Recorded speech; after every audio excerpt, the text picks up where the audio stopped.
हाय दोस्तों। तो कैसे हैं आप लोग। दोस्तों, आपका स्वागत है मेरे यूट्यूब चैनल हॉरर टाइम्स में।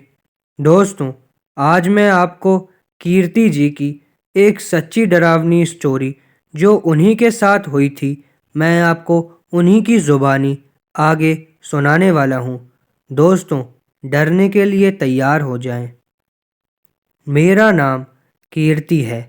ये बात तब की है जब मैं 12 साल की थी। स्कूल की गर्मियों की छुट्टियों में अक्सर मैं अपने माता पिता के साथ अपनी नानी के घर आसाम जाया करती थी। मेरे नाना नानी आसाम में स्थित जोरहाट एक छोटे से मोहल्ले में रहते थे। नानी के घर के सामने एक बंगला था जिसमें 5 लोग रहा करते थे। उनमें से एक थी माँ जी, जिनको लोग बहुत सम्मान दिया करते थे। माँ जी को मेरी नानी से बहुत लगाव था, क्योंकि मेरी नानी बहुत अच्छे कपड़े सिला करती थी। मेरी नानी में हर तरह के कपड़े सिलने का हुनर था। मेरे ज़्यादातर कपड़े वही सिलती थी। नानी माँ जी के लिए हर त्योहार पर सलवार कमीज़ सिलती और उसके अंदर जेब भी सिलती।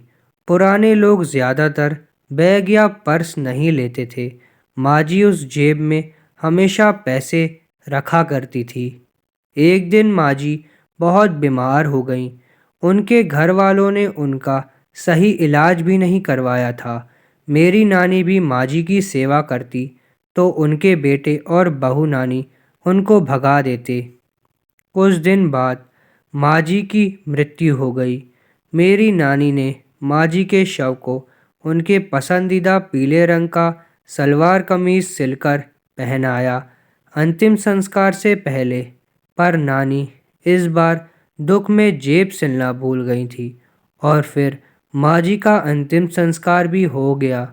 2 दिन बाद जब नानी ने सुबह अपने घर का दरवाज़ा खोला, तो उनको साक्षात माँ जी दिखी, उसी पीले रंग के सलवार कमीज़ में। माँ जी ने कहा, देख मैं कैसी लग रही हूँ, पर इस बार तूने मेरे कपड़ों में जेब क्यों नहीं डाली। तुझे पता है ना, मुझे पैसे रखने की आदत है। नानी अब बहुत डर गई और ज़ोर से चीखने लगी और सबको बुलवा लिया। हम सब वहाँ पर गए।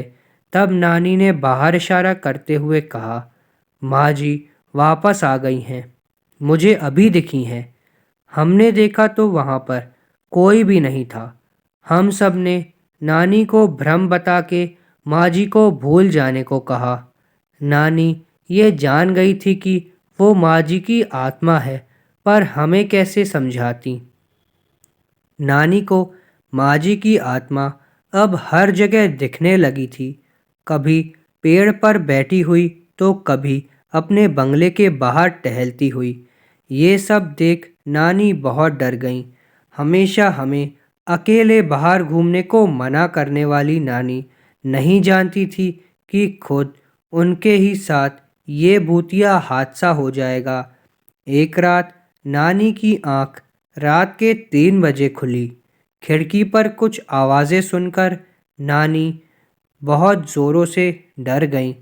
तो फिर माँ जी की आत्मा उनको दिखी। डर कर नानी बेहोश हो गई, और उसी वक्त माँ जी की आत्मा नानी के शरीर में प्रवेश कर गई।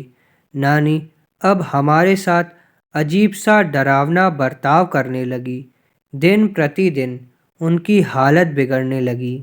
मेरे घर वालों को ये समझ में आ गया था कि कोई आत्मा का साया है।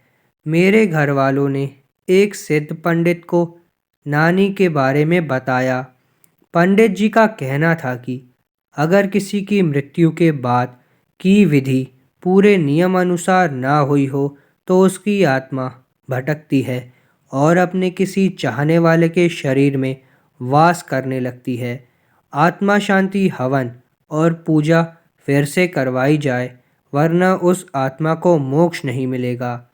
मेरे घर वालों ने माँ जी के परिवार से बात की। तब उनका बेटा बोला, ये सब अंधविश्वास है, हम इन सब को नहीं मानते। मेरे घर वालों ने माँ जी के परिवार वालों को भी पंडित जी से मिलवाया। उसके बाद माँ जी की आत्मा का शांति हवन और पूरी विधि से पूजा पाठ करवाया। 2 दिन बाद नानी ठीक हो गई और अब माँ जी की आत्मा भी उनके शरीर से जा चुकी थी। माँ जी की आत्मा को मोक्ष मिल गया था। नानी की सेहत में धीरे धीरे सुधार भी आ रहा था। मेरी गर्मी की छुट्टियां भी ख़त्म हो गईं। नानी भी स्वस्थ हो गई थी। नानी की दुर्दशा देख मैं बहुत ज़्यादा डर गई थी, पर नानी ने मुझे और मेरे घर वालों को तसल्ली देकर वापस खुशी खुशी जाने का आदेश दिया। मगर आज भी मुझे जब वो भूतिया किस्सा याद आता है तो मेरे रोंगटे खड़े हो जाते हैं। दोस्तों, मैं आशा करता हूँ कि आपको ये कहानी बहुत पसंद आई होगी। दोस्तों, make sure to like and subscribe my channel. जय श्री राम।